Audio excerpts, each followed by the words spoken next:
Welcome to 108 news Telugu బులెటిన్ల ముందుగా headlines. Fengal తుఫాను ప్రభావం ఏపీలో 4 జిల్లాల్లో ఫ్లాష్ ఫ్లడ్ అలర్ట్. ఒకే ఇన్నింగ్స్ లో 11 మంది బౌలింగ్, ఇది T20 హిస్టరీలోనే సంచలనం. న్యూ ఇయర్ వేడుకలకు సిద్ధమవుతున్నారా? ఈ అనుమతులు మస్ట్ అండ్ షుడ్, 15 వరకే ఛాన్స్. సమంత ఇంట్లో విషాదం, ఆమె తండ్రి మృతి. బంగాళాఖాతంలో ఏర్పడిన వాయుగుండం క్రమంగా తుఫానుగా రూపాంతరం చెందుతుంది.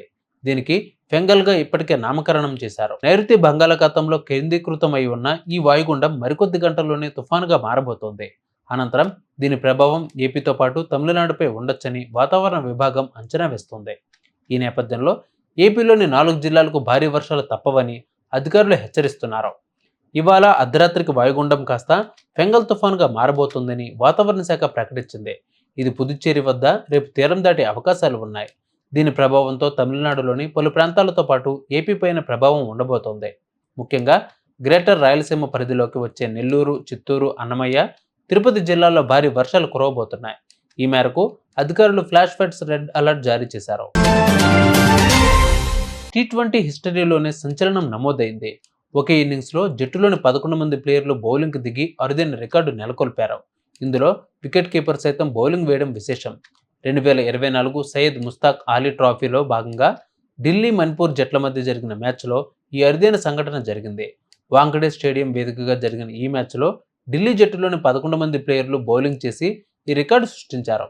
కాగా ఇప్పటి వరకు అంతర్జాతీయ దేశవాళీ క్రికెట్లో జట్టులోని 11 మంది ఒకే ఇన్నింగ్స్లో బౌలింగ్ చేయడం ఇదే తొలిసారి.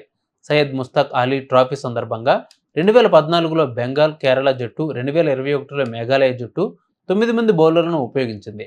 తాజాగా 11 మంది ప్లేయర్లతో బౌలింగ్ చేయించి ఢిల్లీ ఈ రికార్డు బ్రేక్ చేసింది. కొత్త సంవత్సరం వేడుకలకు యువత ముందుగానే ప్లాన్స్ చేసుకుంటారు.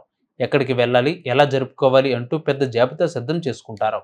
కొత్త సంవత్సరం వస్తుందంటే యువతే కాదు, దంపతులు, పిల్లలు ఎవరికి వారు ప్లానింగ్స్ ఉంటాయి.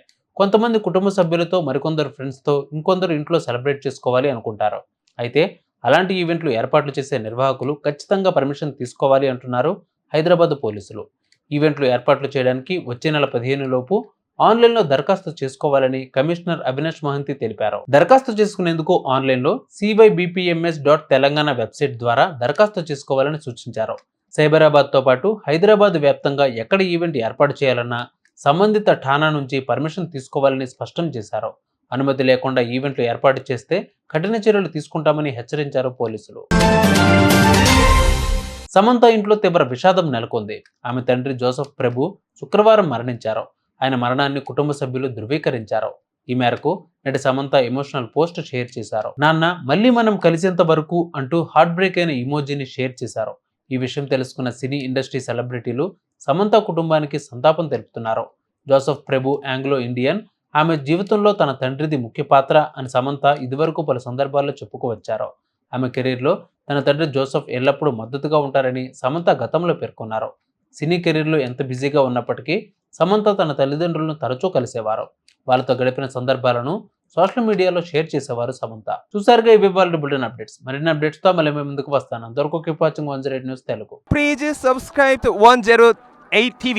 Subscribe to 108 TV. Please subscribe to 108 TV channel. Please subscribe to 108 channel. Please subscribe to 108 channel. 108 TV ki